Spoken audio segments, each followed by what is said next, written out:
I've got to be honest, I'm seeing a lot more of these types of articles coming out. So this is an article that brings on people that are around age 30. So they're the millennial generation, which I'm included in. I'm age 35, and my wife's included in. She's age 30. All right. We're also seeing a lot of these articles from Gen X's point of view, and a lot of it is putting it up Gen X and millennials versus baby boomers, right? And they're talking about the outcomes that the baby boomers were able to have in their lifetime that suddenly, as millennials and Gen X, we can't get access to, which I think is completely false. So let's go into just talking about my situation and what I was able to do.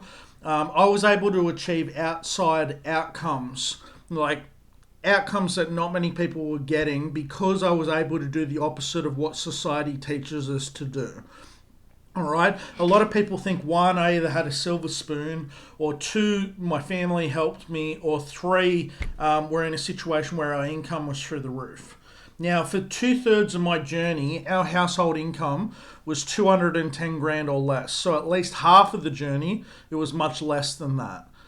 All right, so that's one thing. So if you want to talk about that, I'm just very open and honest. That's two teachers' pay. That's two government employees' pay. That's a lot of households are included in that. Let's say 30 to 35% of the total population of Australia.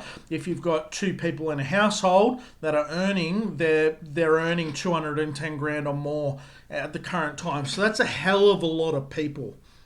All right, so let's talk about this. How did I achieve the outcomes that I got when all of these Gen X and millennials are complaining that they can't get the outcomes? So let's go through my scenario.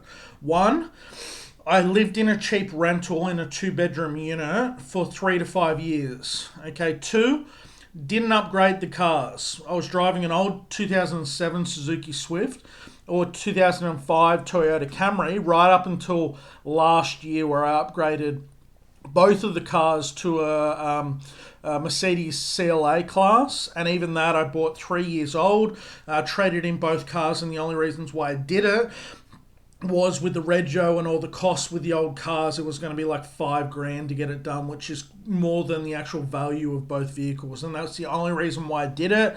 And then I funneled it through my business as a business expense, where I got instant asset write-off, GST rebate, everything run through my business. And if I didn't get those tax benefits, I wouldn't have done it that way. So there was nothing flashy in our living expenses for 3 to 5 years. A lot of home cooked meals. My wife's a very good cook, which was helpful.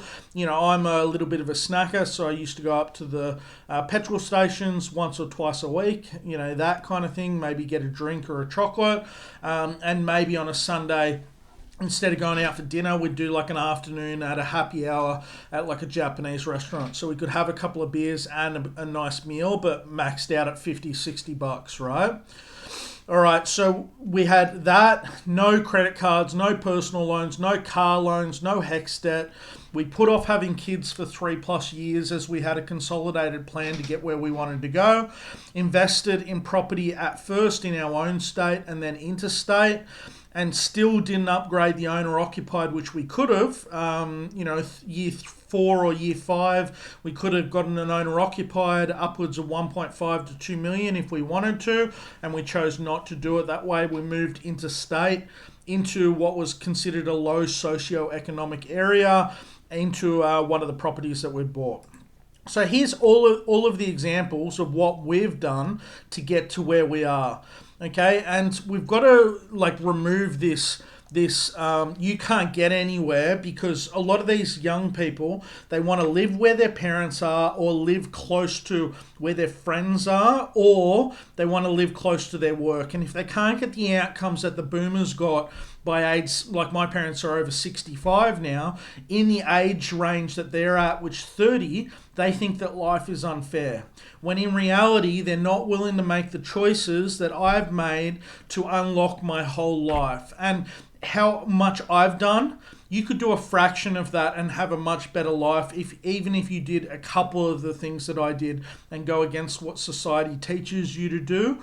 And it's actually very easy. I mean, our lives were already very frugal while we were going through all of this.